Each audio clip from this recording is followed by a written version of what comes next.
On this episode of On the Mic with Mike and Moose. Diabetes. Diabetes. Diabetes. Diabetes. Diabetes. Diabetes. Diabetes. Thank you, Wilford. Diabetes. Diabetes. Diabetes. Diabetes. Diabetes. Diabetes. Diabetes. Diabetes. Diabetes. Diabetes. Diabetes. Diabetes. Diabetes. Diabetes.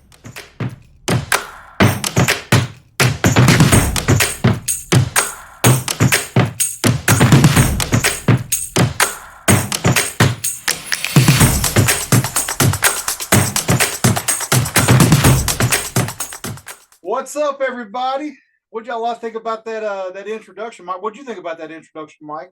I've got sugar diabetes. I love it. I love y'all. I don't think you know this, Moose, but how old are you, Moose? 40 what? 43. 43. Do you know in the movie Cocoon, he was your age when he filmed that? Think about that. I know. All those people that look like octogenarians are my age. Yeah. Why do we not look like them? I don't know. Don't know. Maybe it's all the preservatives we eat in our food. I know. We are being mummified as we speak. Speaking of that, this episode on the sugar diabetes. Yes. Diabetes, something that both Mike and I both suffer from. I would say at no fault of our own, probably a little bit is genetic. I know it is for me, and I was probably deep predisposed to it, but I sure didn't help things out. No, fam, I did not either. So I dove right into it. I said, look at that pool of sugar diabetes. I'm going to go ahead and jump. I didn't put my toe in it. I jumped head first. So I used to work for the Mercy Hospital here in Birmingham. It's called Cooper Green Mercy Hospital. And I did medical research.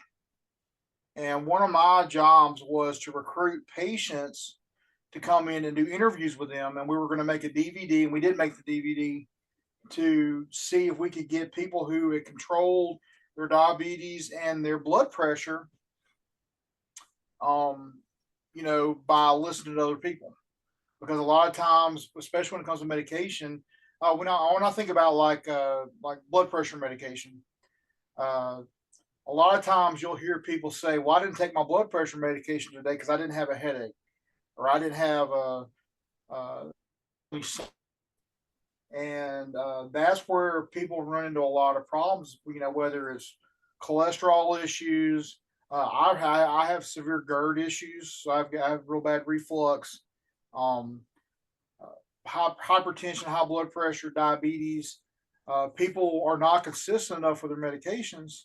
And so that's what we're hoping to do. And the reason I'm talking about this is we had a lady who was going through her story, and this was the 1980s. And she was talking about how she was driving along with her, I think it was with her mom in the car. It was an African-American lady.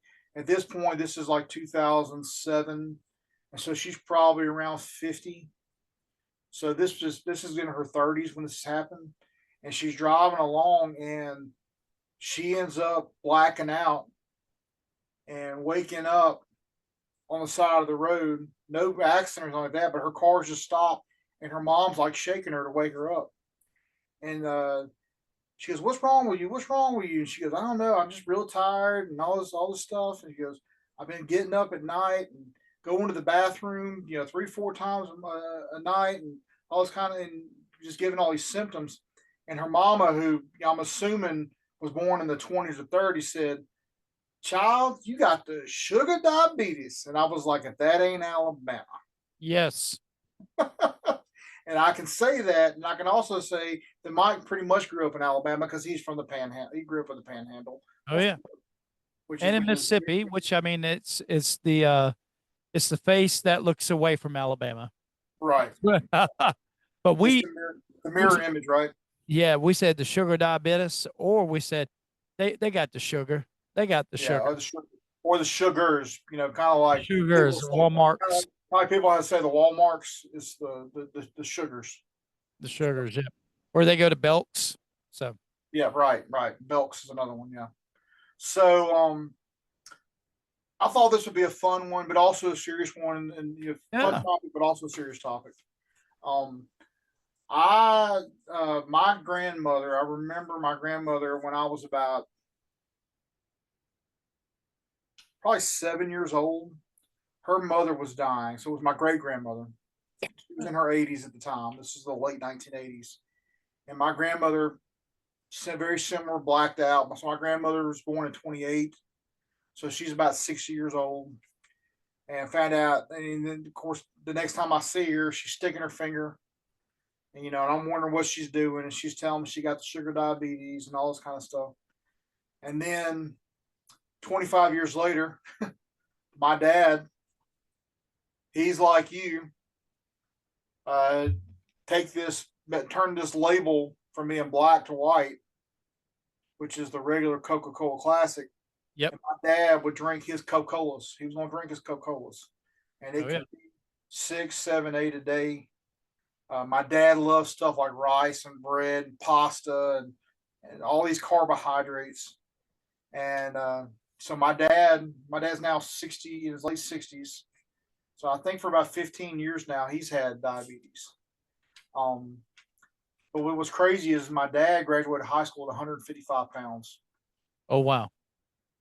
And one of the reasons why is because his teeth were rotten. My dad never went to the dentist as a kid. My family doesn't have a very good genetic marker for teeth.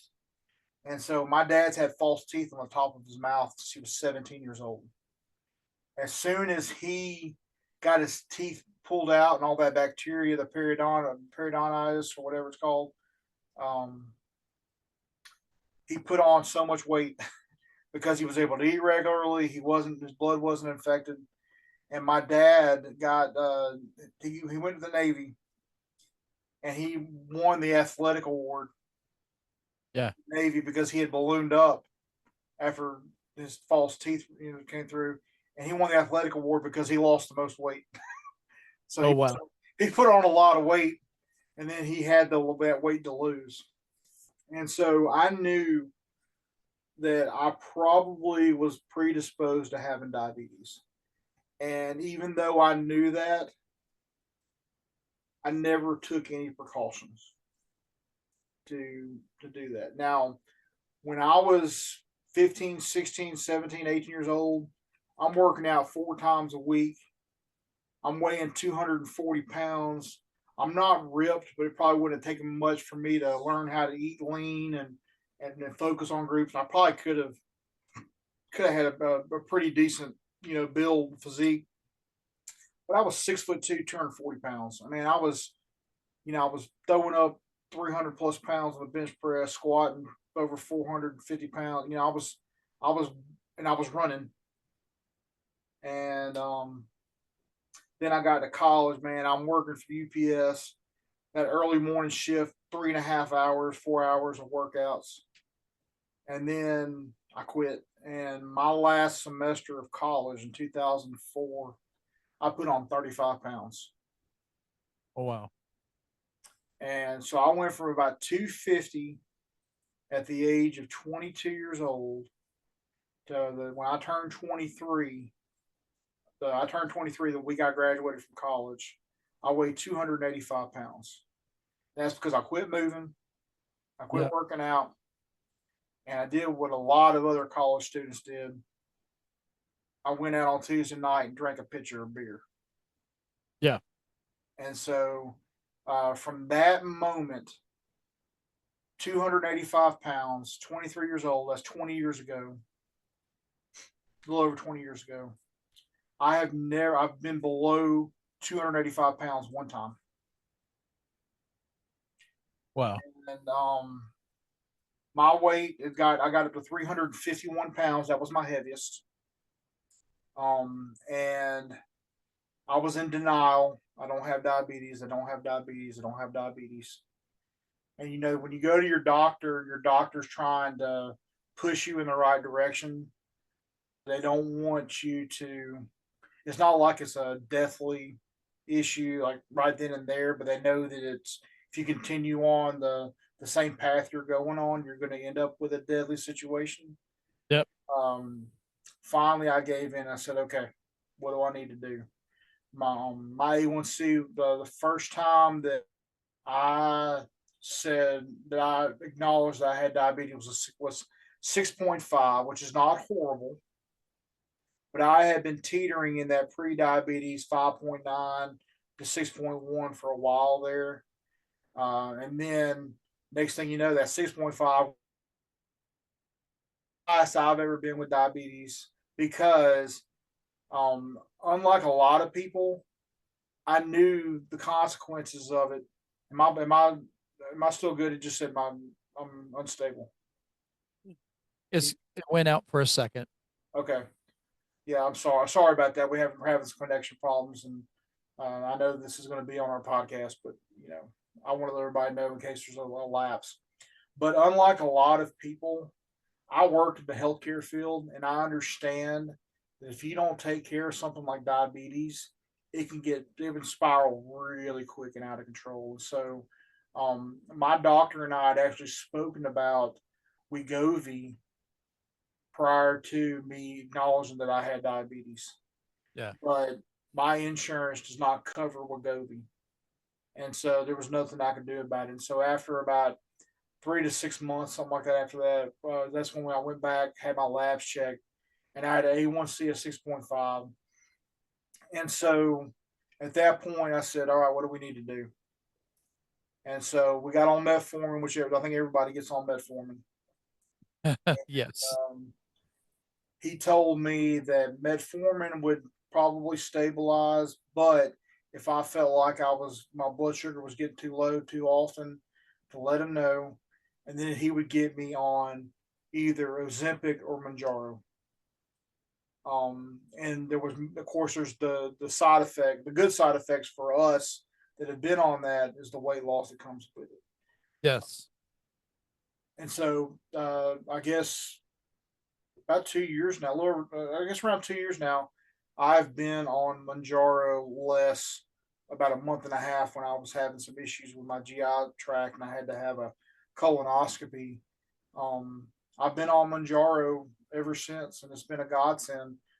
Um, and you can talk about I don't know if you want to kind of go into your story a little bit.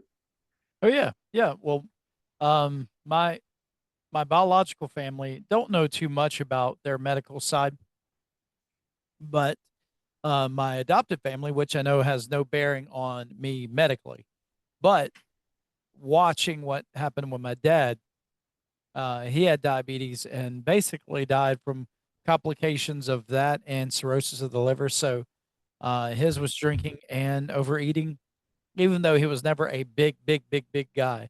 The biggest I think he ever got was like 260, but that was big for him. And I'd love to be 260 pounds. yeah, Right. and that's about the biggest he ever got. So in high school, believe it or not, I weighed about 160. Um, very fit there for a little bit. How tall are you, Mike? 5'8". 5'8". So at that weight, I looked like Skeletor. Honestly, you could see my rib cage, all of that. But I got married, gained the weight, but I then went into ministry, which people know this ministry does not help health whatsoever, because people like to make you food and all those kind of things. And so, Casseroles, man, casseroles. yep. So the heaviest I got was 430, 430 pounds. And at that time, I went to the doctor. My A1C was 11.1. Whew, That is not a low A1C at all. that's a high A1C. Not the highest I've ever seen, but that's pretty high. Yeah, yeah. We had someone in our church that was at 13. Yeah, we have patients that are in the 13 to 14 range. Yeah. So I was at 11. I was having heart palpitations. I thought it was my heart, and I was having edema. Uh, Anything you could think of that goes along with it. So they started me out on metformin, and they call it a allergic reaction to it, which happens to all, but mine was an overabundance of We won't get into the TMI of it, but if you've been on metformin, mine was plus what the normal person, so I could not function. So they marked that down as a allergic reaction. I was on that and Jardiance at the same time. Well, metformin made you go another way. Jardiance made you go another way. So I was taking both at the same time. I was never safe to be away from a washroom, bathroom, restroom, whatever you want to call it. And so my doctor finally said, "Well, why don't we put you on Ozempic?" And I'll be honest with you, I said, "I don't want to take a shot. I do not want to take a shot." And because I used to be definitely afraid of needles, I just didn't want to. Well, I took my first Ozempic, got over it, realized it wasn't going to be that bad, and I've been on it now 2.5 years. And as we speak, um, I've lost about 180 pounds almost, right at it. It fluctuates. One day it'll be like 176, 182. It depends what water weight I'm holding. I'm hitting that plateau right now, and I think you know what that feels like too, Moose, where you're losing and then you stop. Well, I've been on that plateau for a while now, and I actually put some weight back on when I was off. Yeah. But like for instance, today I have not. I think I had maybe 2 hours of good sleep last night, Yeah.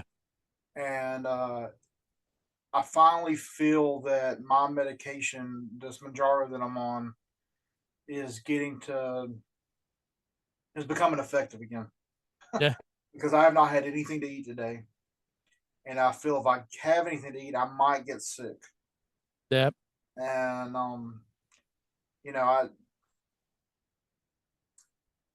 I love the fact that I've lost weight. The most on this journey, 65 pounds is where I kind of plateaued. I go between 50 and 65 is kind of where I'm at. So I'm a little bit bigger range than you are. Um, but I have a feeling that it's really about to start ramp up. If I can lose another 50 or 60 pounds, man, I'd love it. However, I am not on this medication for my weight loss. I'm on this medication for my blood sugar. And like I said, when I started this, my blood sugar was 7.5. Within 6 months, I was at 4.8. That's awesome. Right now, I'm in the low fives, 5.1, 5.2, which is normal. 5'3". So Yeah, that's normal. Um, so I'm just glad that I'm actually below what my height is. So 6'2" is what I'm 6'2". yeah, I'm below 6'2". You're 5'8", so we're in good shape right now. that's But, always. I've never thought about it that way. I think that's great. Yeah. Yeah. but I just think about people, and I'm in Facebook groups for Banjaro and Zepbound, and people get on they get on these tangents, I guess, or they start venting about how they're not losing weight anymore, or like that. And then we're not talking about people that are on Manjaro. So Manjaro and Zepbound are the same drug. Oh yeah. It's like Wegovy and Ozempic are the same drug. Yeah. And so one is diagnosed for type 2 diabetes, one's diagnosed for weight loss, but they're the same drug. And I don't know if you went through this last summer. I had some issues with the shortage. And I did. Yeah. for us, the shortage for Manjaro was not the drug itself, it was the pen, the one use pen. Those were in short supply. And so there were a couple times where I went a week or two between it. And I'm very vocal about it because I understand that being overweight is a health issue, but people were dying Yep. by their blood sugar, and what ends up happening. And of course, I know that Ozempic and Manjaro both have seen this. Is while they're expensive to me or you, if you got money, you can go get a subscription of this or prescription of this, and it don't matter if you have type 2 diabetes or not.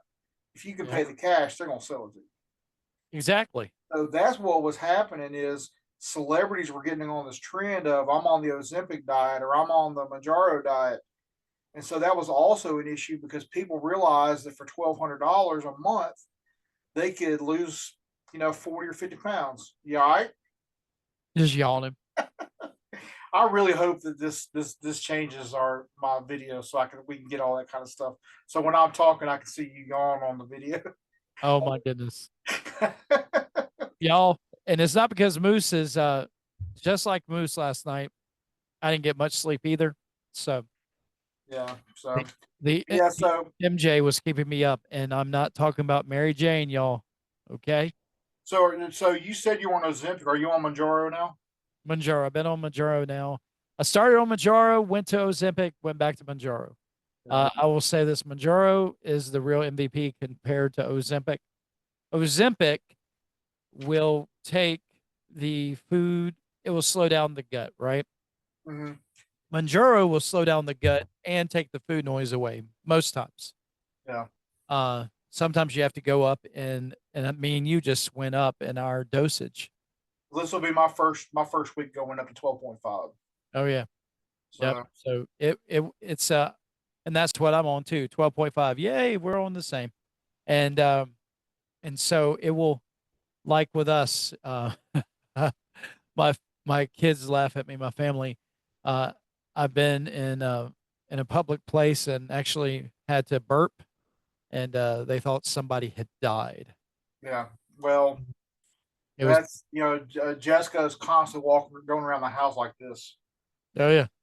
Um, but the if you're part of our rooted group and you're part of our TikTok group, if you ever see Mike and he's where like what the position he is right now, where his mouth is close to his microphone, Yes. sometimes you'll see him. It's almost like he has a tick, and he will like take his face and he moves it away from the mic like this. That's because he's got. I know because I get it. Yep, that's it. Yeah, you do. I mean, you do it when I can tell when you're.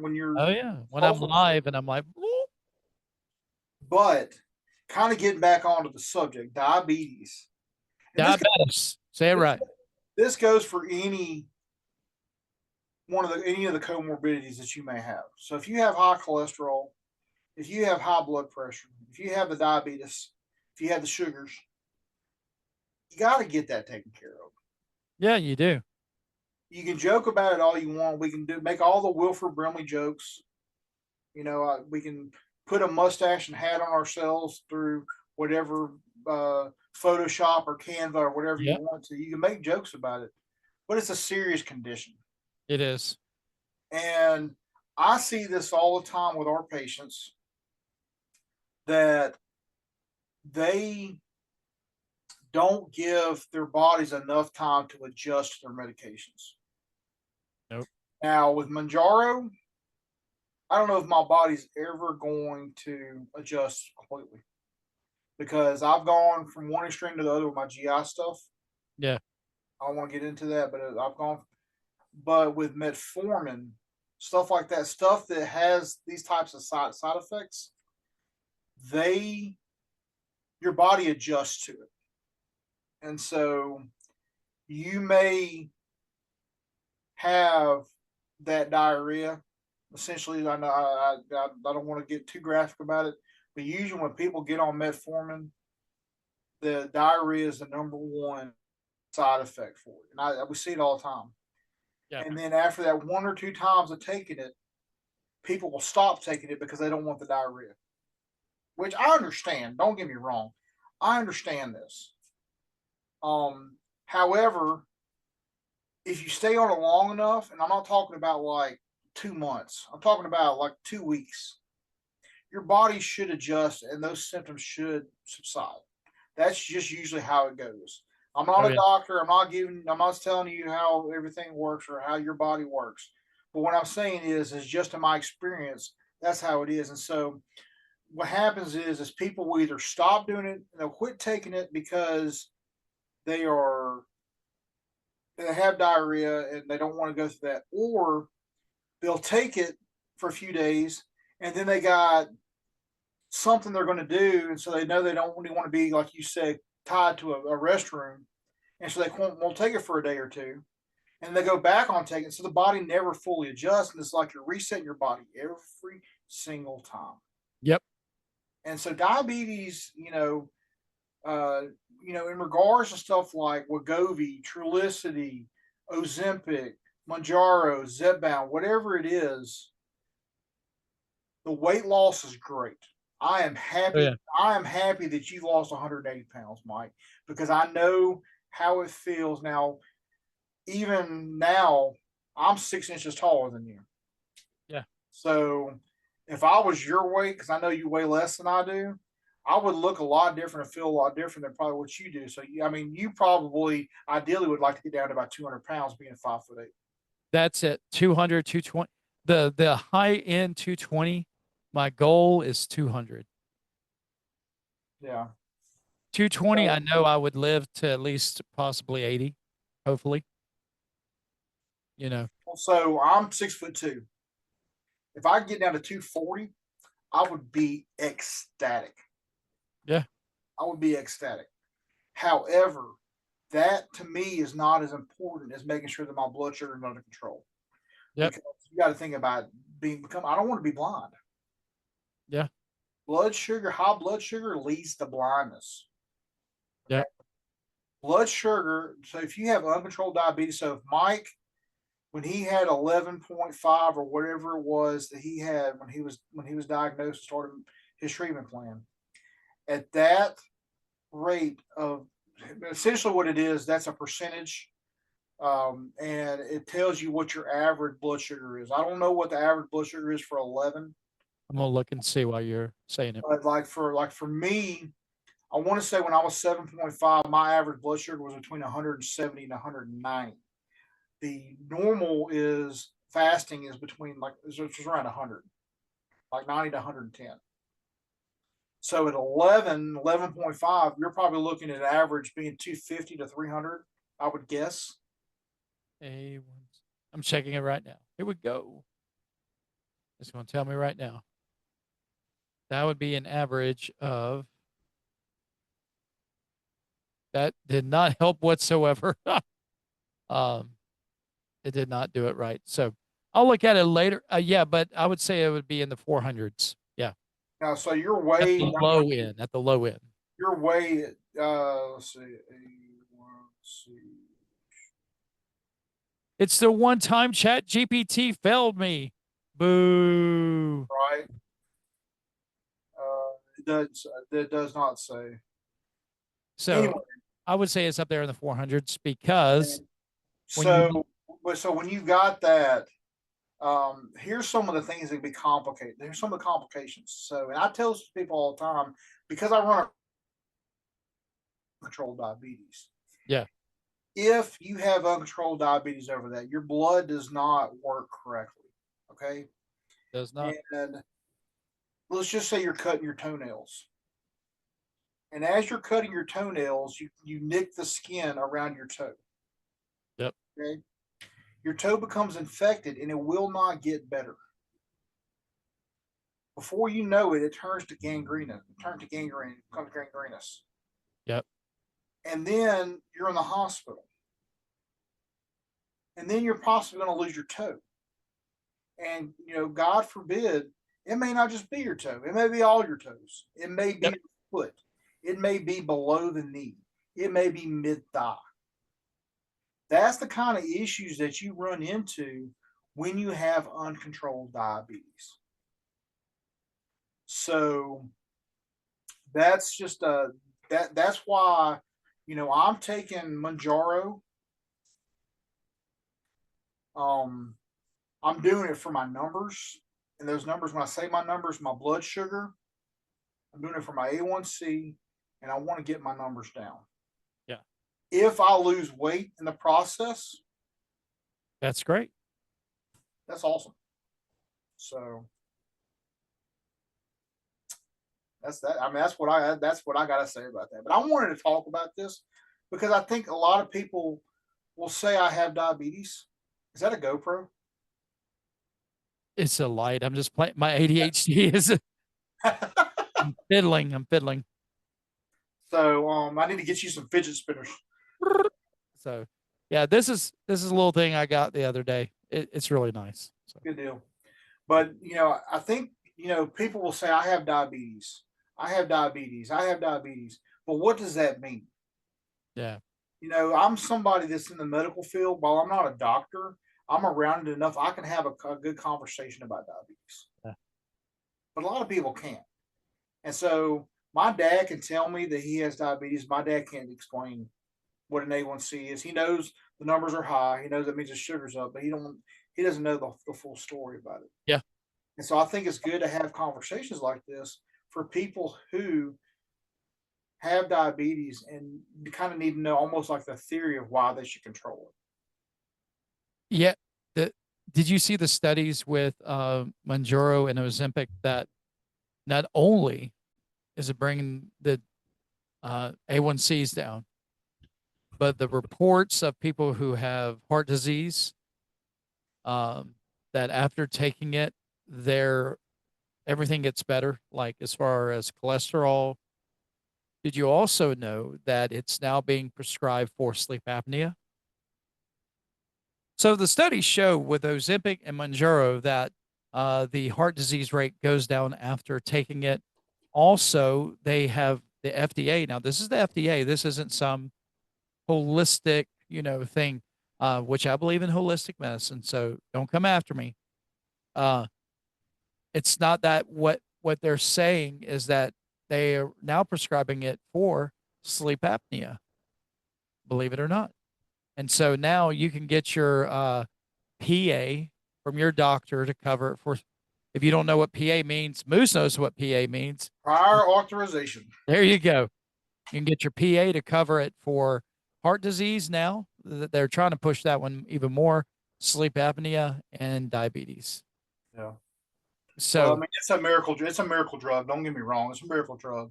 and if we're all zombies one day because we took it, be nice to us, put us in a nice place, and Yeah.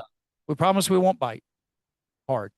Yeah. Right. So, well, good deal. Yeah, I think it's about time we can kind of call this one a wrap. So, I think diabetes and other comorbidities, hypertension, cholesterol are all big subjects we need to talk about. And so, Moose, can I say this for those that are watching out there that don't understand what that big word you just used? Will you break that down for them? so comorbidities, they are usually the disease and illnesses that work together. So they're morbidities because they can kill you, and they're comorbidities because often if you have one, you're more than likely to have the other. Yeah. So if you have high blood pressure, you either have diabetes or you have a higher propensity, the likelihood of getting diabetes. Yep. The same thing with cholesterol, and then other stuff that comes with it. So like gout is another one that you'll see. But gout won't necessarily kill you, but it's something that will definitely rear its ugly head. GERD, which is gastroesophageal reflux disease, acid reflux. I'm having to take medication on that because my stomach is so bad that it's eating up my esophagus and can lead to esophageal cancer. So there's a whole lot of comorbidities, is what they're called, that work together. That if you have one, you're more than likely to either have the other or have a higher likelihood of getting it. So me personally, I have GERD, I have hypertension, which is high blood pressure, and I have type 2 diabetes. And so I take medications for all three. Those are the three medications that I take. Wow. Yep. So a lot of people will take a statin for cholesterol. So Lipitor,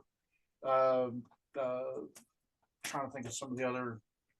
Lipitor is the main one. That's a torvastatin. But there's other different. They're called statins. Those combat cholesterol. And so I can go into medication all day long, but you'll see if somebody's on a blood pressure medication, more likely they're on a diabetes medication and they're on cholesterol medication. So that's kind of what that means. So Gotcha. Thank you for sharing that because I knew what it means, but I've got some people won't say names that are connected to me, possibly family wise. What's the comorbidity? What did you say again? Would Right. you call me? And you Right. have to break it down. So Right. I guess sometimes when you're in medical field, you kind of those words just kind of thrown around. oh yeah. And we Not have the really. same thing in ministry as well. We'll say, you know, like little initials or abbreviations and uh Acronyms. yeah, my wife works in the medical field and she comes home and I'm like, okay, you're going to have to explain everything you just said Right. to me. And she gets upset. She was like, well, blah, blah, blah, blah, blah. I'm like, please, thank you. Well, good deal. Well, hey, you want to take us out? Yeah. So thank you so much for watching On the Mic with Mike and Moose. It's been a pleasure being with you. Whether you have sugar diabetes or you do not, we still love you. If you want to send us your best picture of you looking like we're from Brimley, we would love to have that. That would be great. And send it to us. We would love for you to be a part of our faith family as well. Over on Rooted, if you would like that link, we have to change the links all the time because they cannot be static. If you like that link, tell us. Like Moose said, we have close to about 400 people over there. We would love to have you. Also, connect with us both on our TikTok handles and on our Facebook and Instagram. You can reach us at any time. If you have any questions, please let us know. And also know this, that we love you. God's got a plan for you, and don't give up. Good deal. Well, like I end all of my videos on TikTok, I just want to let you know I'm praying for you. All right. God bless you. And we will see you on the next episode.